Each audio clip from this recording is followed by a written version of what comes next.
What's going on, retro gamers? I am Scott, the Great Big Gamer, and today I'm here to talk to you about a few different topics. It's been an exciting week in video games. We had the release of the new PS5 controller now, so we get to see what that looks like. So I wanted to talk a bit about that. Final Fantasy VII Remake also is out now. I picked up my copy yesterday and got to play it last night, so I'm going to talk a little bit about that. And also, online, the price of the Nintendo Switch has skyrocketed while shelves in Targets and Walmarts are almost virtually empty for people looking for Switches. So I want to talk a little bit about that. But first, before I go any further, don't forget to like and subscribe or even comment down below after the video. I'd really appreciate it. But let's get right down into it.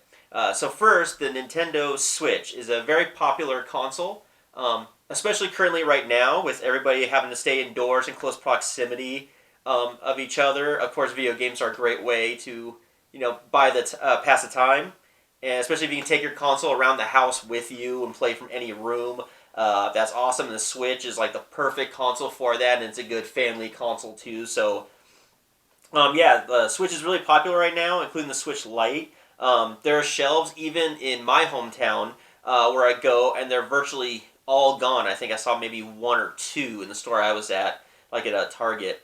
And it was crazy seeing this empty shelf with no Switches on it. And I was like, what's going on? And apparently there's a lot of people who are buying up quantities of Switches and then selling them online for about $500, which seems crazy to me, especially for the Nintendo Switch. Not that it's a bad console, just that's a bit pricey, especially given a lot of people have lost their jobs and stuff, given everything that's going on in the world. So yeah, there's a lot of scalpers out there who are selling those. Nintendo did release a statement saying that they realize there's a shortage and they're working hard and more consoles will be on the way. So my best advice to people is maybe, take it easy and hold off and just wait a little bit, and they're going to be back in stores before you know it, and you can have a brand new Nintendo Switch that's not going to cost you $500.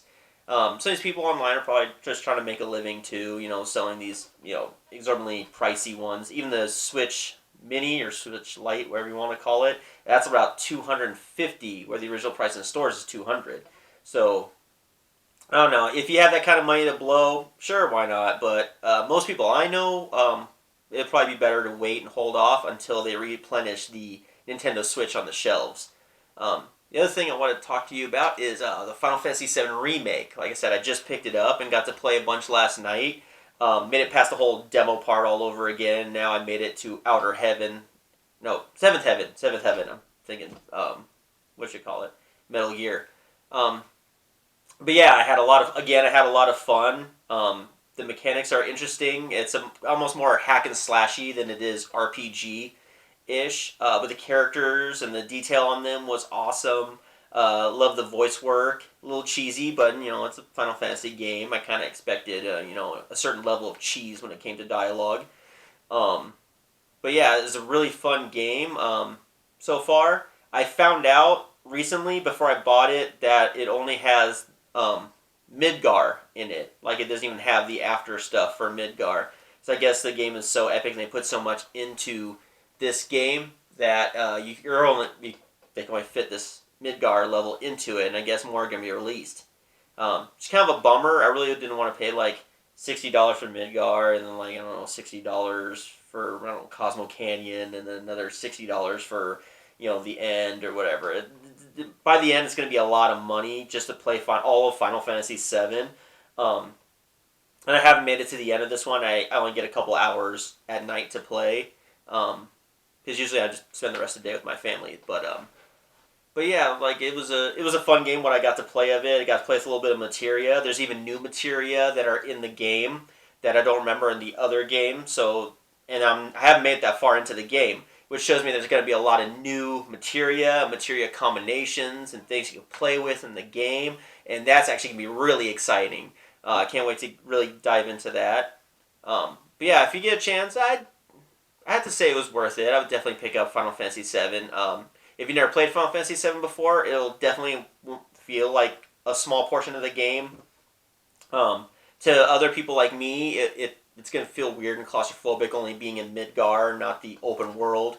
But so far I haven't made that far into it, but what I have played of it, I definitely enjoyed. So And the feedback online from a lot of people on Twitter, they all seem to be loving it. So probably definitely worth it to check it out. Um, and the other thing I want to get to is the PlayStation 5 controller now dropped. This is a shot of what the controller looks like. Very sleek. It definitely looks different than the old PlayStation controllers. Um, in fact, I have a couple examples. This was the original PlayStation controller that released with the PS1. And you see that certain kind of design. This was before we had analog sticks. And then you can see with the PS4, it really hasn't changed all too much. Kind of a side-by-side comparison. You definitely see the similarities. So like the way the new one looks, it's definitely interesting. When I saw the color, I didn't really like it, but I really don't like white controllers. I have a white Xbox 360 controller that's gotten dingy and dirty and yellowing, and white's my least favorite color for a video game controller. But at the same time, can't get hung up on the color because they're going to release a million different colors because every time they release a console, they have a whole bunch of different controllers and styles that you can buy later. People will start opening them up and selling replacement parts or whatever, things for you to customize your controller. So color's not a big deal too much at the beginning. I'm not going to like my white controller unless they sell them with white controllers and then some with like a black controller. I don't know. But it does look pretty sleek. It's pretty neat looking. Looks like a weird combination between an Xbox controller and Xbox One controller and a PlayStation controller. The only thing I care about is that the controller is light without feeling cheap, that the battery life is long, and that it's comfortable to hold. And then anything else is just extras like the vibration or the triggers with the sensation. I can read you what PlayStation said about the controller. It said, after thoughtful consideration, we decided to keep much of what gamers love about DualShock 4 intact while also adding new functionality and refining the design. Based on our discussions with developers, we concluded that the sense of touch within gameplay, much like audio, hasn't been a big focus of many gamers. We had a great opportunity with PS5 to innovate by offering game creators the ability to explore how they can heighten that feeling of immersion through our new controller. This is why we adopted haptic feedback, which adds a variety of powerful sensations you'll feel when you play, such as slow grittiness of driving a car through the mud. We also incorporated adaptive triggers with the L2 and R2 on the DualSense, so you can truly feel the tension of your actions, like when you're drawing a bow to shoot an arrow. So that'll actually be kind of cool, getting that tension, whatever, or even like the rattling of like pulling a trigger on a machine gun, like. So things like that are actually going to be pretty cool. It says here they also are working hard to give the DualShock a lot of battery life and also feel light in the hands, even though it looks like a bulky controller. So that'll be good. And this one even has a microphone built into it. So while you're playing without a headset, you can actually talk to people on the thing. Which, I don't know. A lot of times I don't play a lot of stuff where I like to talk to people because sometimes some people are kind of annoying on there. You hear background noise and their kids screaming and everything else. So I don't know if I want to have just an open mic with that kind of going on. Plus, with the open mic, is it always turned on kind of thing? Like who's listening? Like I hate like those things like Cortana or whatever those are, where it's always listening in your house and recording everything you're saying. So is your controller gonna be doing that or not really? I don't know. That's kind of like getting a little crazy with it, but at the same time, it's probably a valid question, right? But yeah, the controller looks pretty neat. So yeah, I can't wait till the PS5 drops. Hopefully I'll have enough money to get one. Who knows when that's going to be now with everything going on. But yeah, the controller is pretty neat looking.